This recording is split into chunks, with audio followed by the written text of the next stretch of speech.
Rockin' Stone War Pugs. Big E wanted me to check out Thorgrim Grudgebearer. What a name for a dwarf in fantasy. Because of the Book of Grudges and everything else that comes with it. It is the highest of the High Kings. This is by PancreasNoWorks. I love his characters. I love the characters that he reviews. I know nothing about this guy. I know very little about fantasy. In fact, most of the stuff I've learned about fantasy in the last 6 months has come from PancreasNoWorks. So we're going to get into this. We're going to enjoy it because it's going to be good irregardless.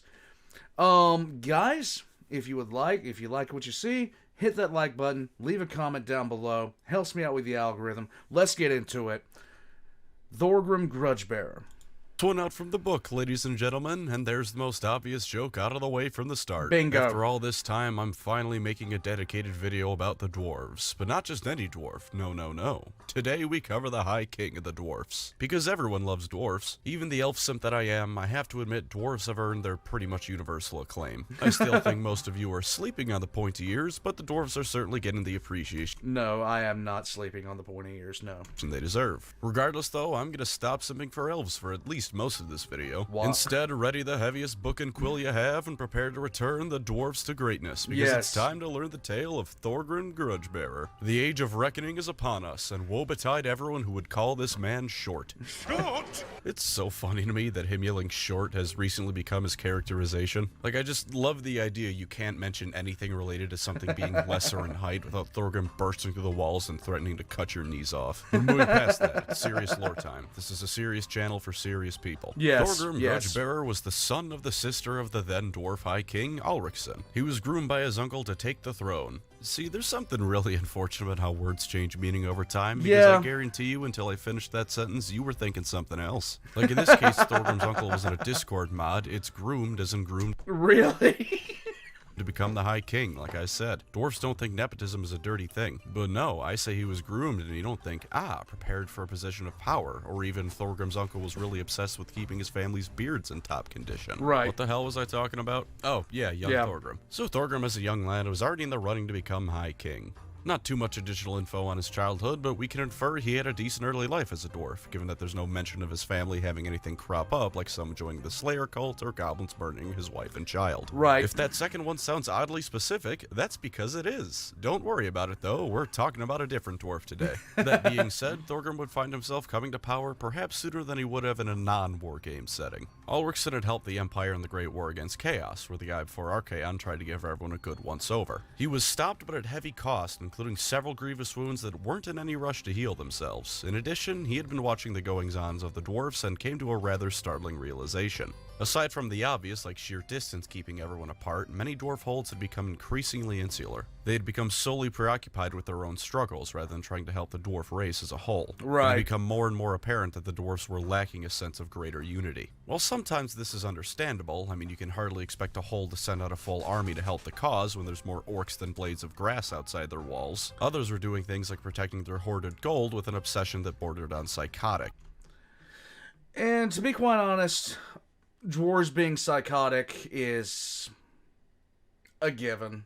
It is just a given. All that being said, Alricsson was kind of a kick-ass king and himself didn't show any sign of slowing down in his age. Though old and weary after all that had happened, especially the fight against Chaos, he was not going to go die in a corner while being unable to help the dwarfs one last time. Good so for he him. conveyed a council of kings where all the kings and royals of the dwarfs meet together to talk shit and get ready to convene a new High King. Alricsson told the assembled short kings that he would bequeath the role of High King to whoever could perform the greatest deeds befitting a king in a year's time, to the roaring approval of those assembled. The dwarfs needed not just a strong king, but one that would foster unity and renewed spirit, and Alricsson was going to make damn sure he could find the right one. Surely enough, a year later they all reconvened, and I gotta say this is breakneck speed for dwarfs. This all happened in a year. These bastards usually take 50 years to do anything.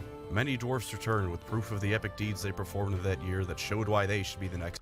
Freeze would actually make a great High King. Racist, vengeful, racist, greedy, sells entire planets for money, Yeah, just replace Knifear with sand. Yeah, High pretty King. much. Thorgrim Ironfist killed a massive giant, which isn't terribly administrative or anything, but he's the king of the suicidal maniac hold, so he's doing what he knows, I guess. There you Thorgrim go. Ironhammer had continued chipping away at Carrick 8 Peaks during this year, so he got some pretty loud applause too. Retaking one room of that godforsaken shithole is a massive accomplishment, so I could see that being a big deal among the dwarfs. But as the decision was about to be made, Thorgrim himself walked into the room. All present had thought him dead, but instead he had returned with more triumph than any other. Because with him wasn't just the corpse of a big monster he stabbed. Really, any human with a big enough gun could have done the same thing.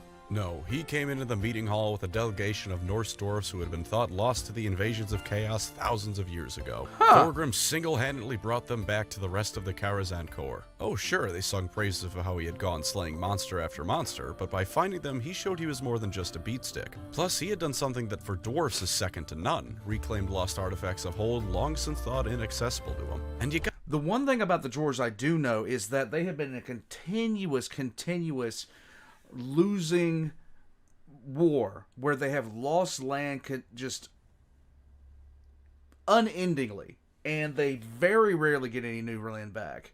Gotta understand something about dwarfs, especially Warhammer ones. If something is old enough, it's more or less a religious object for that reason alone.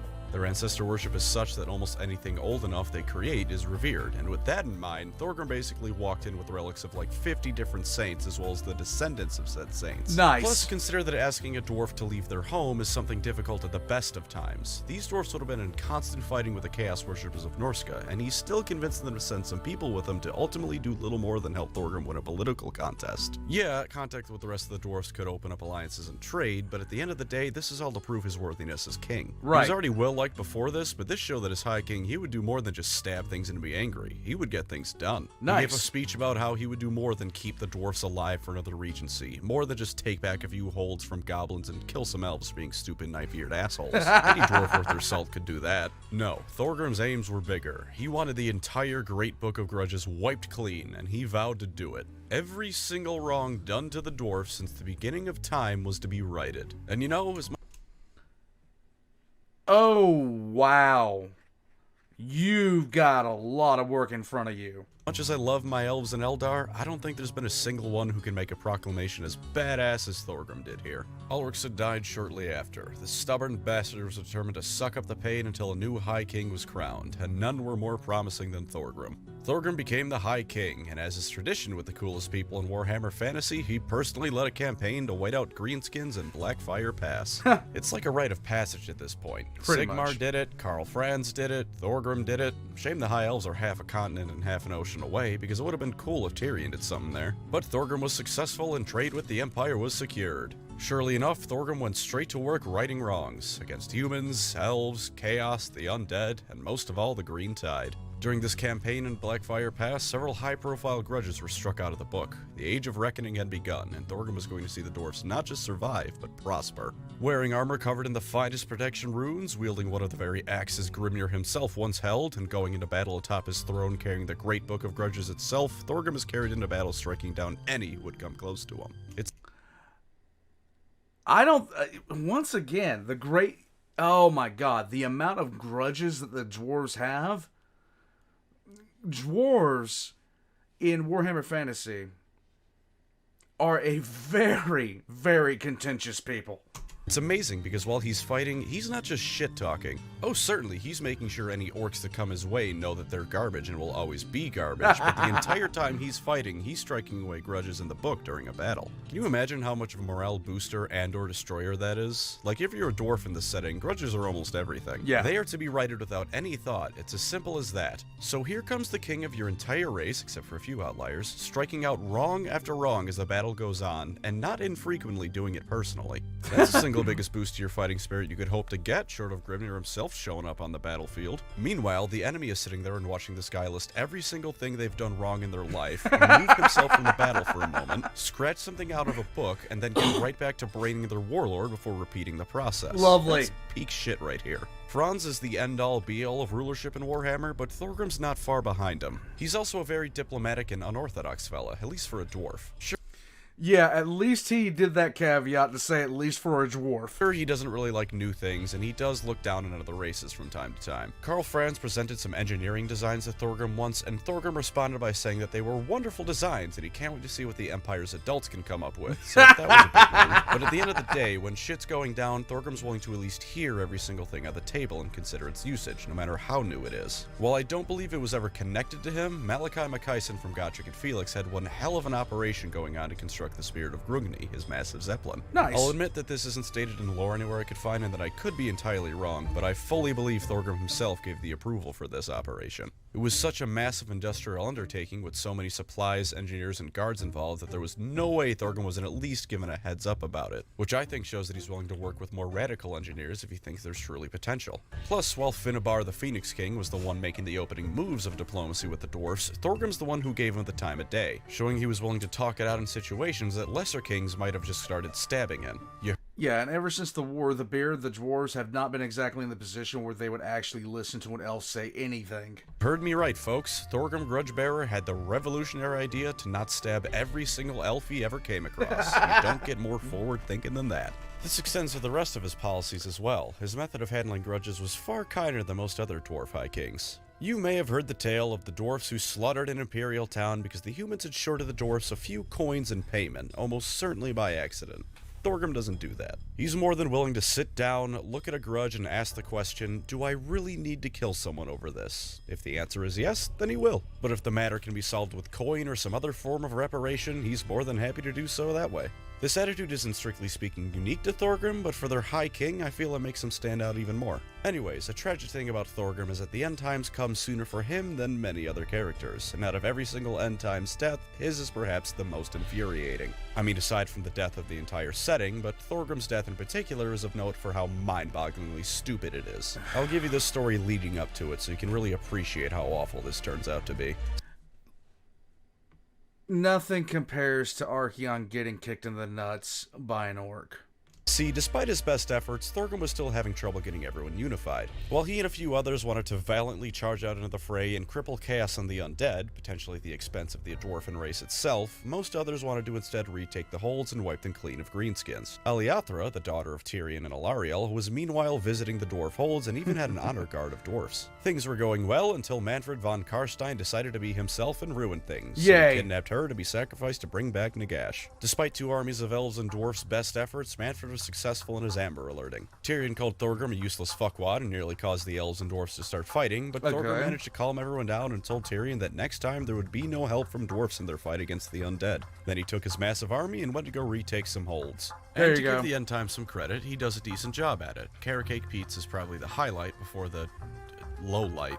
Yeah, that is the best YouTube original writing you will ever hear. Well, ultimately it was taken by the Greenskins and Skaven before being blown up by dwarves to prevent them from infesting it for all time. Thorgrim himself manages to kill Queek Headtaker. Queek had killed Belegar Ironhammer, so no, it isn't just hard to take back that place in Total Warhammer, it sucks in lore too for the guy. But Thorgrim wasn't about to take this lying down. And to top it off, when Teclis did his great oopsie-daisy in Ulthuan, the magical wind of metal first bound itself to Thorgrim Grudgebearer. Indeed, it went to him before Gelt for reasons. Probably shit one, but hey, he's got it now. So Thorgrim fights Queek, and while Queek puts up a good fight, he still gets absolutely demolished. And remember what I said earlier about Thorgrim listing off grudges as he fights? The entire Queek is the best character in Warhammer as far as the Total War Warhammer games. If you disagree with me on this, I will fight you.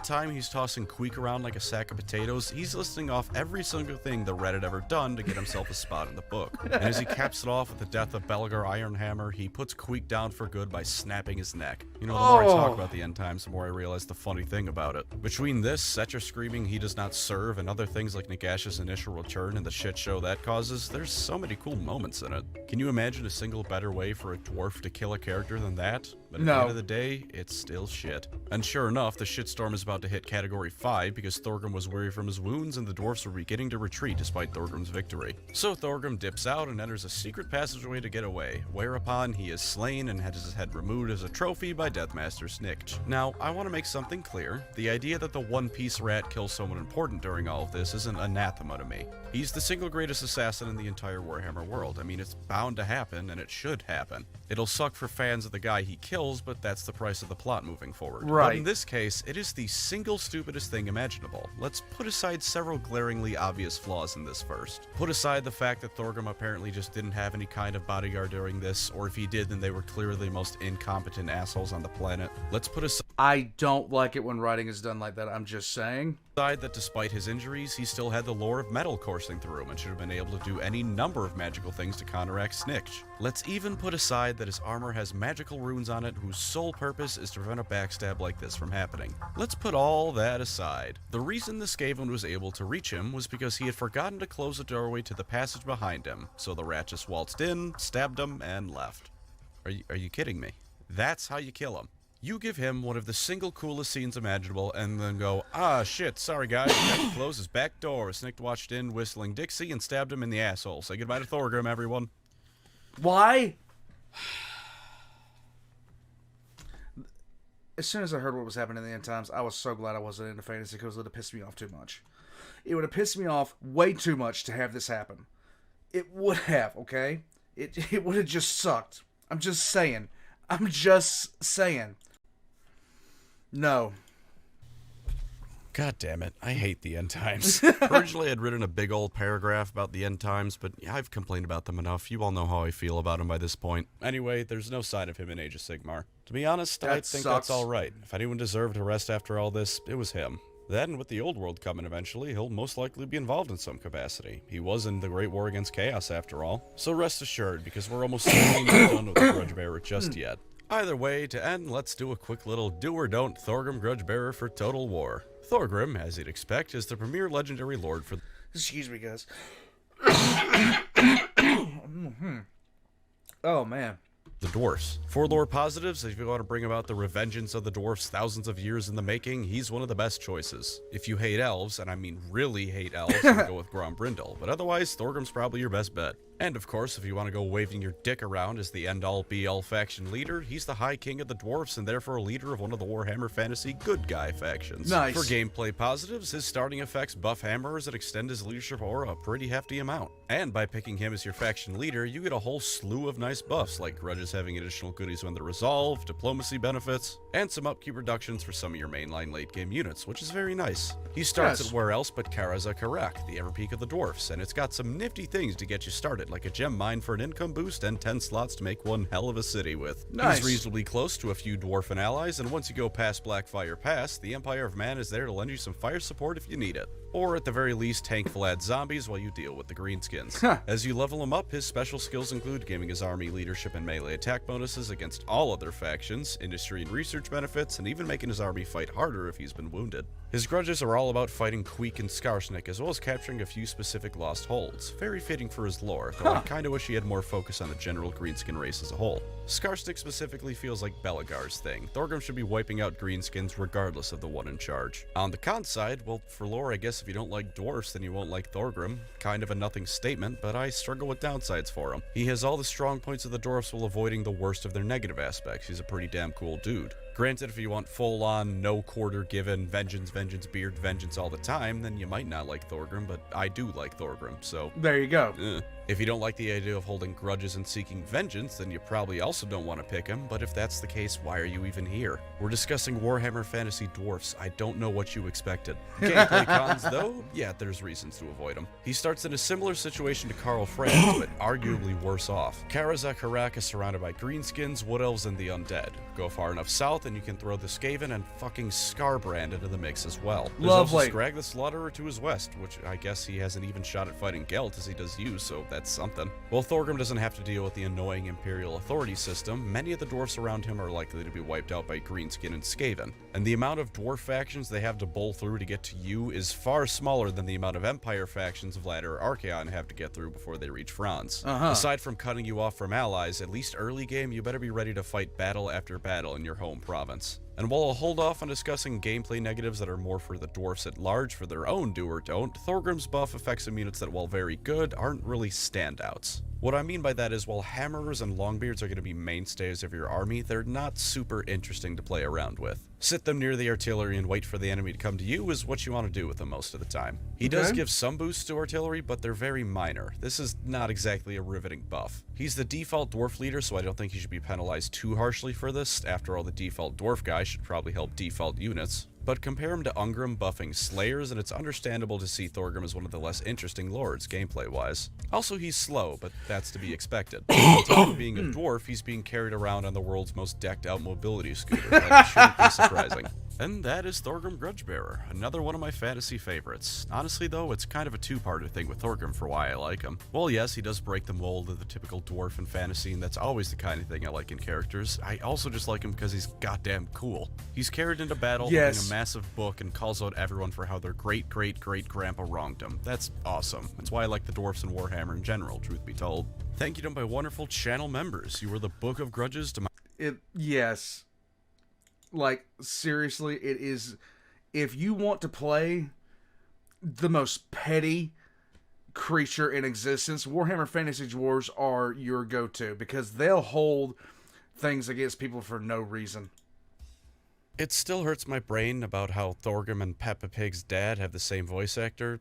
That's weird, right? What? Surely it's not just me thinking, yeah, that's pretty messed up, isn't it? Does this mean Peppa Pig's dad is racist? Does Thorgrim have a daughter who's also the star of a children's cartoon? Do I only remember this because Peppa Pig sounds vaguely like a VTuber's name? I don't know the answer to these questions. I just know my brain is filled with nothing but crap, and this isn't helping it.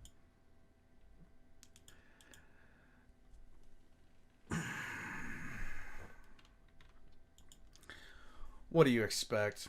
What do you expect, guys? Coughing. Oh, man. So, winds blew allergens into my existence, and they have not given me a stop. I continuously drink stuff just to keep myself from coughing, but I ran out of a drink a little bit ago, and I haven't replenished it yet. Guys, the most petty group in any faction I've ever... in any setting I've seen so far has got to be the dwarves from Warhammer Fantasy. Like, your great-great-grandfather could have called somebody short, and then you're going to have some pissed-off dwarf coming up to you about something you didn't even do and don't even know about, looking to, stomp a mud hole in you. That is how petty the dwarves are. So, the concept of the King of the Dwarves riding around with the book, with the Book of Grudges, and legitimately going off on you before he kills you is probably the best thing I've ever seen before in my life. I didn't even know that existed. I want to play that I want to play that character now, just to do that, because holy God, that's awesome, guys. No, just absolutely not.